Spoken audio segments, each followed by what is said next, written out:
I want to take this opportunity to wish each one of you the best of the season's greetings. And the Lord has been good. He has blessed us abundantly during this year, 2017. A day more, and we will say goodbye to this year. 2017 will go into history. Yes, this year has been a challenging year. To some of us, it had been a difficult year. There were times that were very distressful, complicated, and with all good intentions, are living holy and closer lives with God, we have failed Him many a times. We have gone astray from Him like the sheep that is scattered without the shepherd. And Bible tells us in Romans 3:23 that all have sinned and come short of the glory of God. There is none righteous, not even one. Romans 3:10-18. And then James in chapter 2 verse 10 very emphatically says that sin that is of any kind, whatever degree you would place it in, is evil in the sight of God. Yes, sometimes we may turn and say, I'm not such a bad sinner as so and so. I'm not so bad as this one or that one. Yes, we make comparisons, don't we? We place sin in degrees or in categories. You must have heard of the lies as white lies and the black lies. And so, we put sin in different stages. Oh, it's only a lie. I have not killed anyone. Well, I have been working with the inmates of a couple of prisons for the past 18, 19 years. I'm a regular volunteer into these prisons, where I go and meet some of the inmates, worship with them, counsel them, spend some time as a volunteer. So there I meet all kinds of prisoners. I have spent time with murderers, men who have committed murders, killed people. I have come in contact with adulterers, child molesters, armed robbers, drug peddlers, name it. All kinds of sins are there in the prison setup.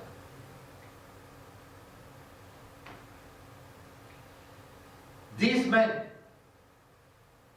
some of them spent 40, 50 years never having the hope of going back to meet their loved ones and spend time with your families, with their families. There are old and young. Some young fellows just come into the prison and not knowing how long they will have to be there. And it is a very, very pathetic look. Some in the death row go through the time not knowing when their lives would end. Either a lethal injection or an electrocution would put an end to their lives.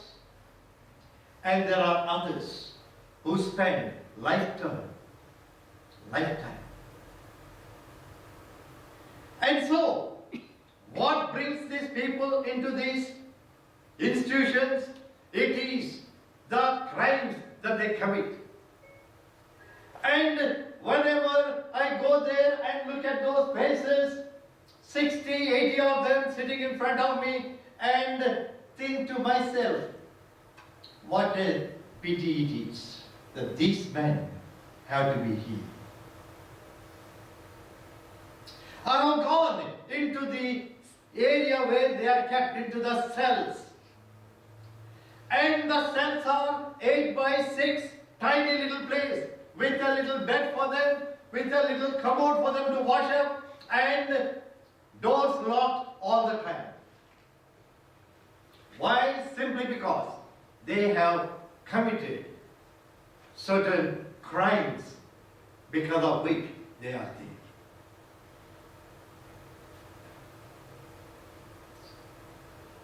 Feel sorry for them. Because I have seen some of them taken in chains. There are chains from the neck to their hands and to their feet, and they are led, and I have seen them walk with those chains. And as I passed by these people month after month for all these years, and looked at myself walking free, I said, how many times I should have been here, chained like these people? How many times I should have been there, walking like them, because haven't I committed crimes, sins in my own life? Haven't you? It's only that they are caught and I'm not. It's only that they are in prison, I'm not. And that makes the difference. But we have committed no less crimes than some of these people. Reading through the book of Deuteronomy, chapters 23, 24, Moses presents a list of punishments for the crimes that children of Israel have committed or would commit, and some of those lists indicate that there were crimes that were punishable by death, stoning, or otherwise.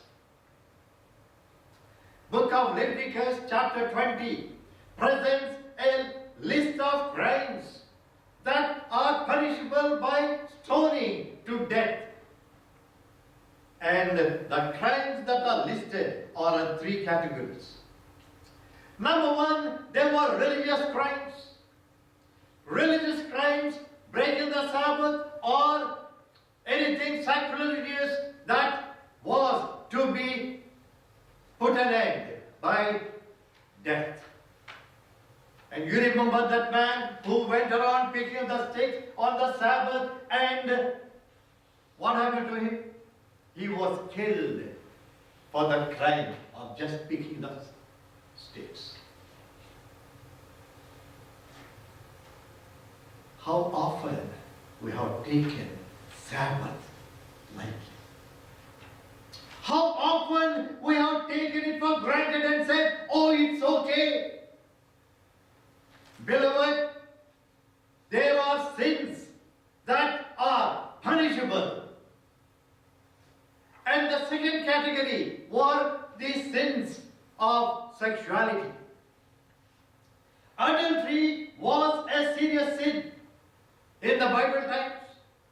And anyone caught in adultery was to be stoned to death. And if it was a priest's daughter that involved in adultery, she was to be burned to death. Strict laws pertaining to these.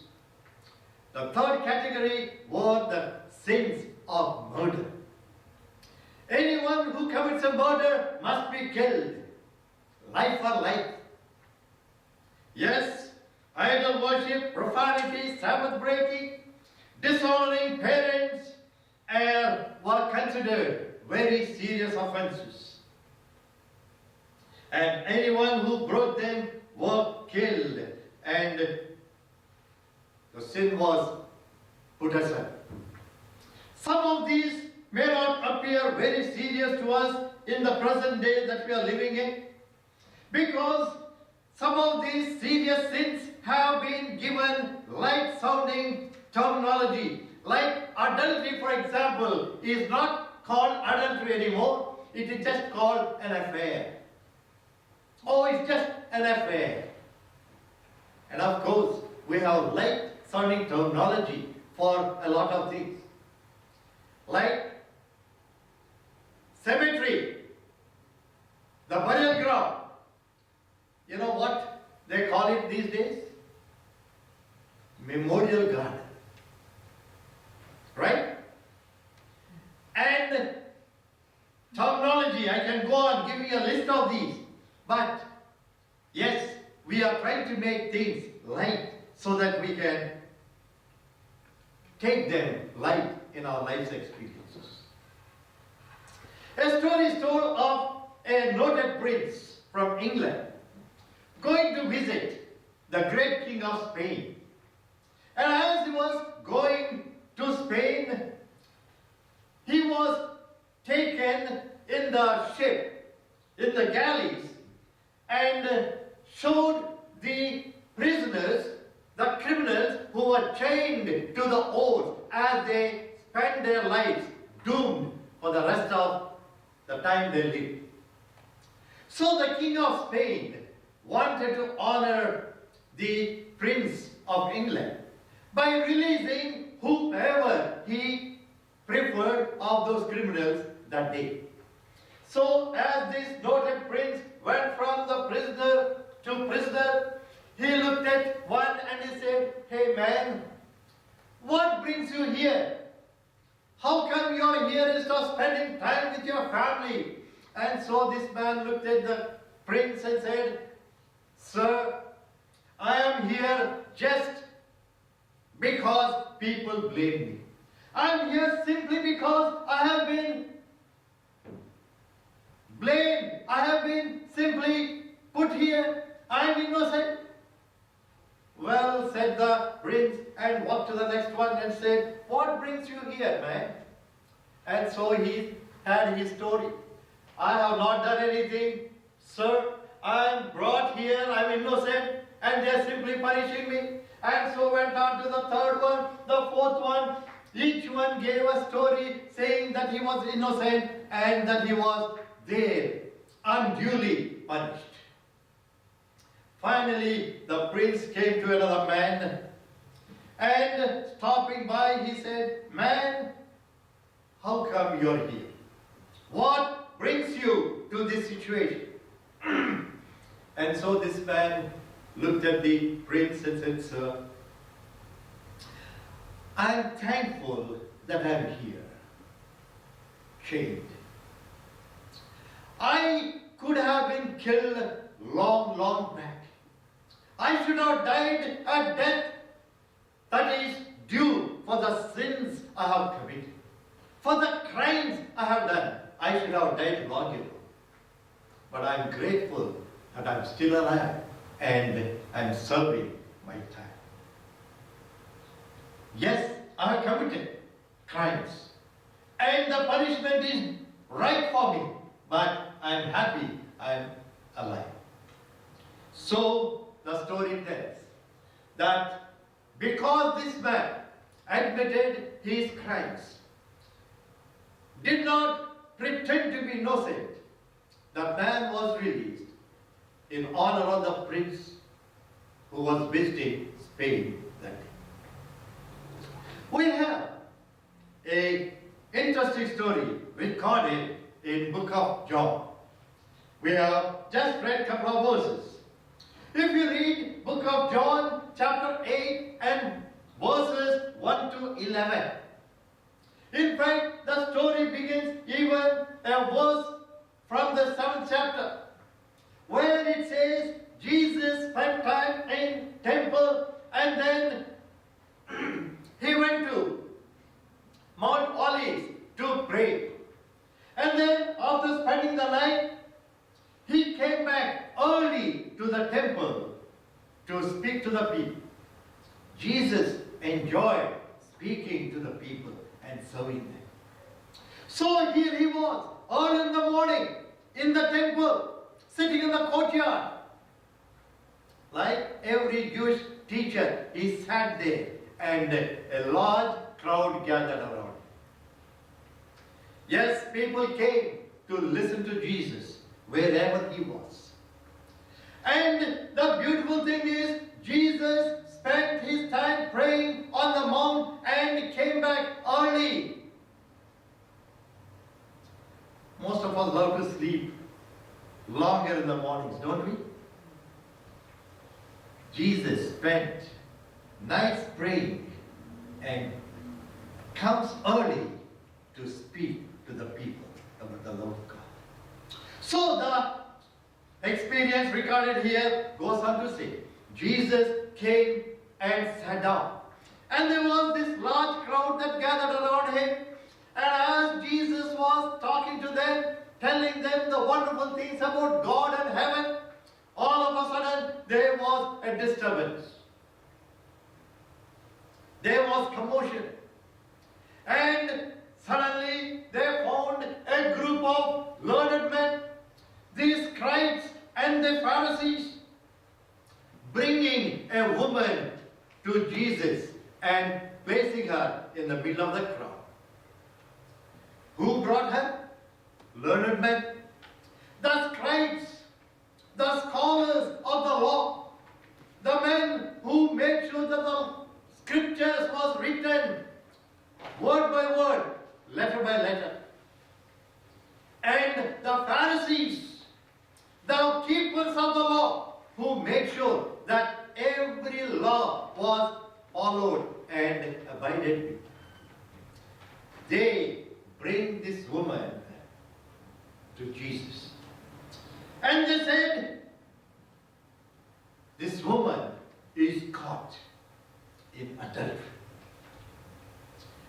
She is caught red-handed.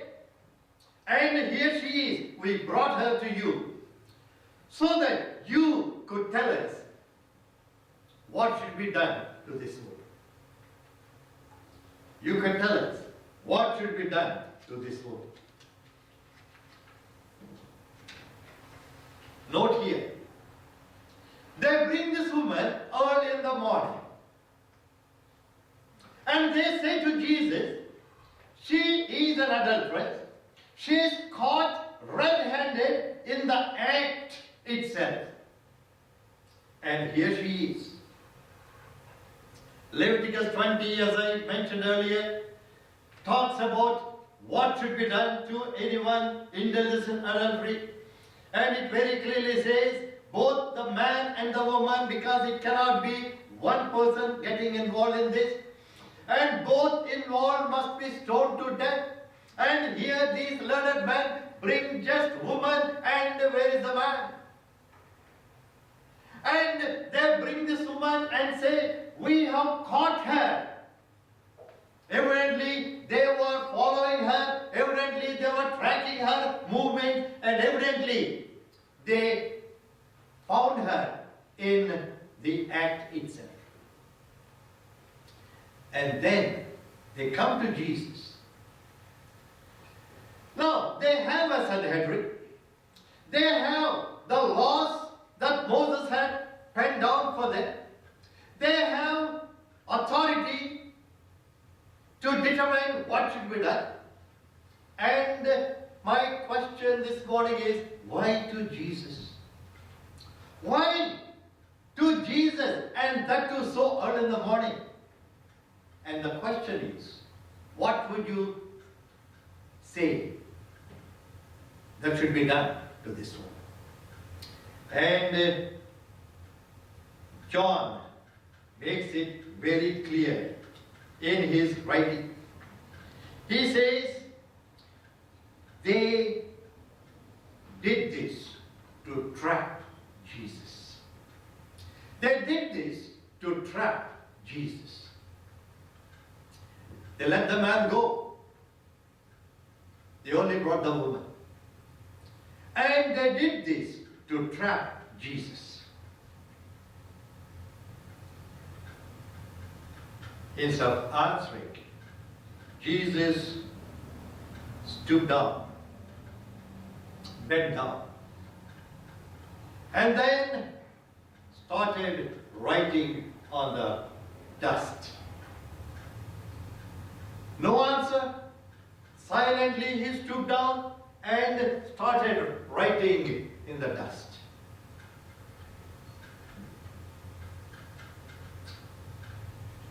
The God who wrote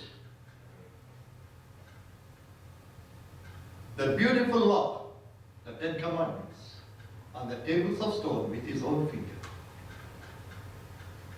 The great God who wrote with his hand on the walls of the palace of Babylon the words of doom to Belshazzar and his people. The same God is now stooped down and with his own finger was writing the words of doom to the man who brought this one. He wrote the words of condemnation to these people. He wrote their sins down in the dust. There was silence.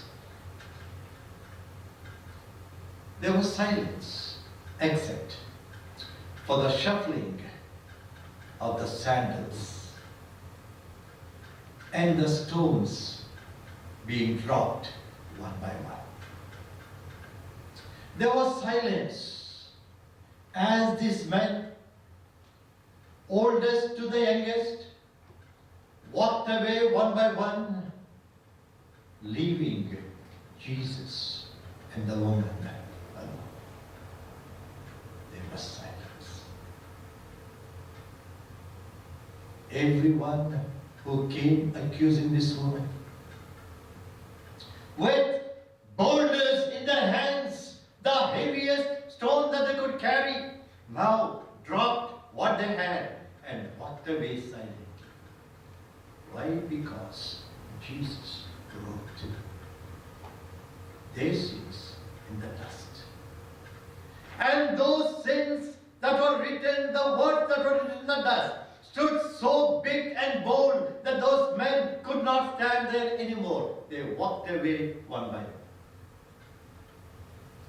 And Jesus, slowly raising his head and turning to this woman, says, "Woman, where are they? Has none condemned you? Woman, where are they? Has no one condemned you?"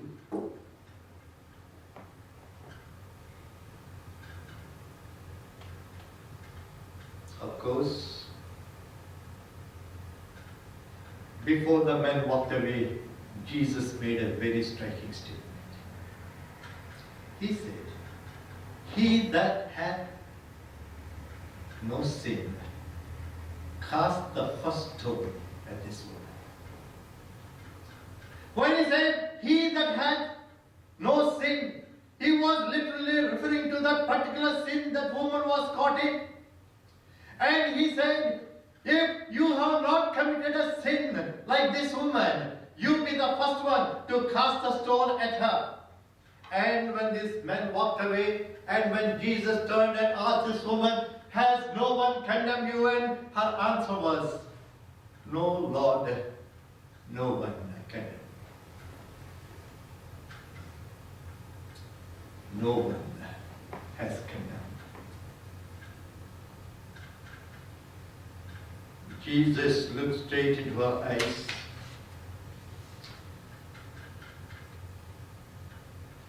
and he says,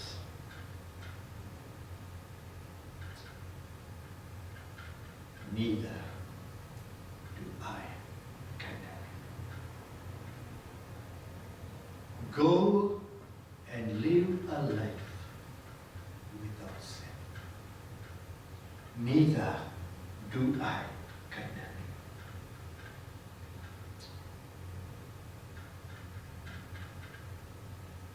Before she heard these words, the woman standing there trembling in fear shivering in her shoes, wondered what would be the verdict. She knew she was guilty. She knew that she had committed the gravest sin of adultery. She knew that she was punishable by the stoning to death. She knew that that was the end of her life. She knew that she came to the end of the road and there would be no other way but to die. And as she stood there listening for the verdict that would come from the mouth of Jesus, and when Jesus said, "Neither do I condemn you, go sin," what joy must have come into her heart. What rejoicing there must have been in her heart. I don't know if you ever heard of this great massacre that took place in 1824. March 22, in the Madison County in Indiana. 6 white men went killing 9 Native Americans.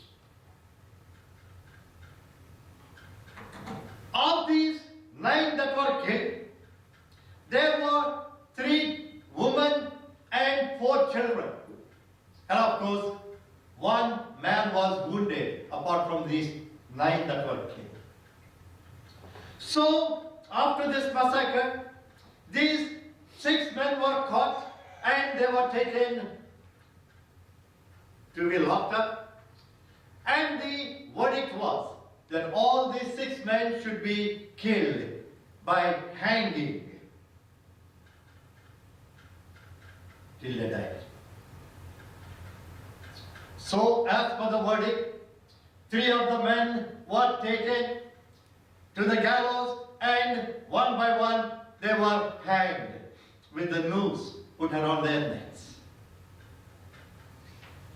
The other 3 men waited for their turn to come, and their day came in 1825. 1825.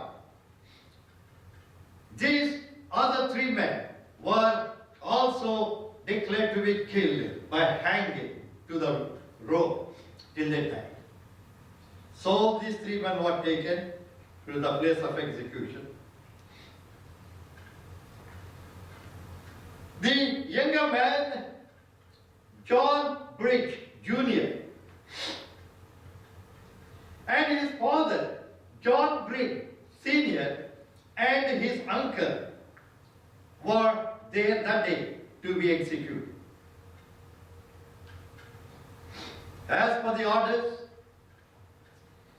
the ropes were lowered, the noose was put around the necks of those 2 senior men, and then at the orders from the officer, the hangman pulled the lever and those 2 men hung there till they died, as this young man, John Bridge Jr., watched them die.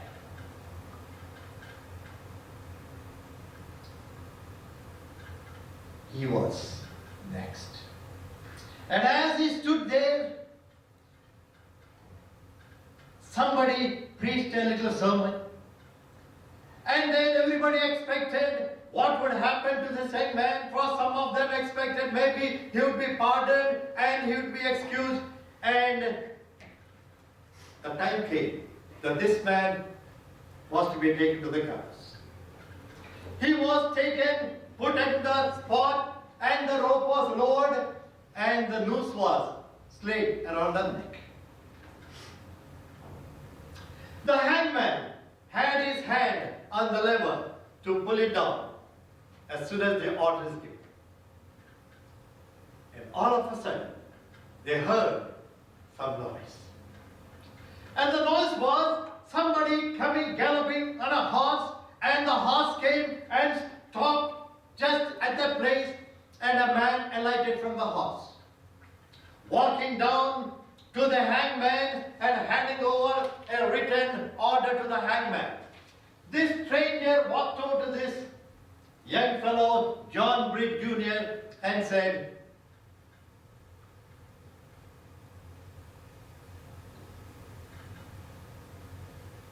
"Do you know who is standing before you?" So this man shook his head. So the stranger, looking at his eyes, he said, "There are only two persons who can pardon you. One is the God of universe, and the second one is J. Brown Ray, the governor of India.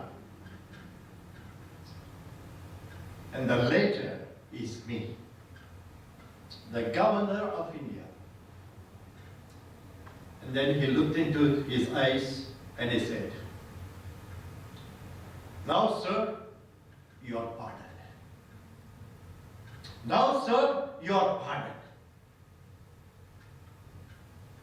What must have gone through the mind of this young man, who stood there watching his father and his uncle hang there, dying, who stood there watching all these people waiting anxiously for this thing to happen, who stood there wondering what would happen to him the next moment, and now hearing these words, "Now, sir, you are pardoned."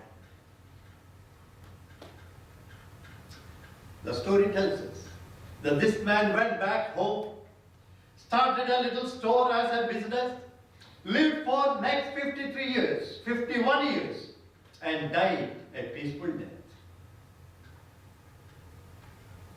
The woman was given the same promise. "Neither do I condemn. Go and sin no more." What an experience it was for that woman. Guilty, caught in sin, knew her accusers stood there wanting to stone her to death any moment, knew that there was no escape, but awaited the verdict of Jesus. She stood there, trembling for what would happen. What a beautiful lesson it is for each one of us this morning, as we come to the end of this year. We are all guilty of many sins we have committed. We know that we are sinners and the wages of sin is death. We know that we must pay the penalty for the sins we have committed. For our accuser is ever ready to accuse us, blame us, and destroy us. But just as this woman was given the promise of no condemnation, Jesus is waiting to give us the same promise of no condemnation.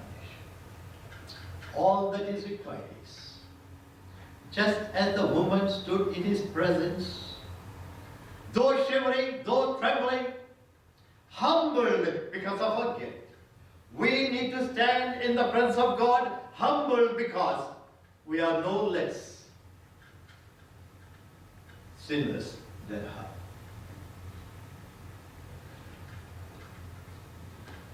When we stand humbled,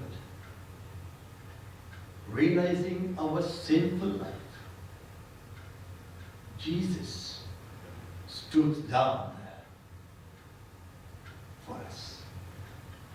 While we stand humble in His presence, He stooped down for us.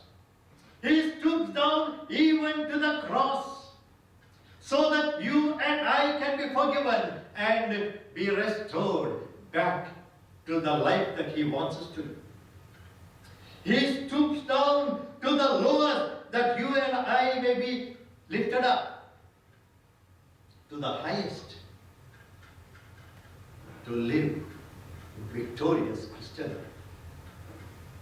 Tomorrow, beloved sunset, will usher in a brand new year in our lives. A new year we will step into. We know nothing about it.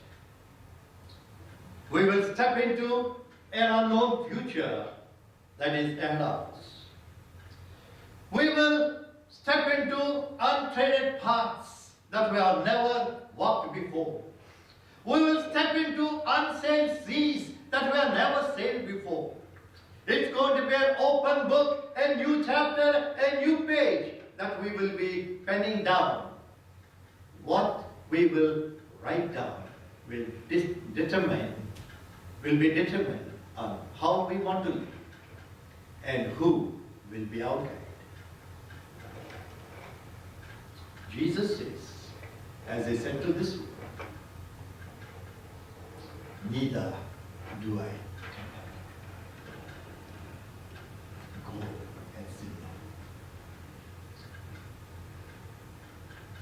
What a wonderful experience it will be to have that promise from our Lord Jesus Christ. To hear Him say, you have sinned during this year.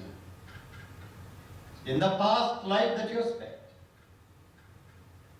Now I will condemn you no more. That's what Paul tells us. There is no condemnation to those who are in Lord Jesus Christ. Go and sin no more. It's time for us to go for the feet washing, and I think we'll go to the fellowship hall, right? Yes. Okay, we'll go to the fellowship hall and have a feet washing as God taught His disciples.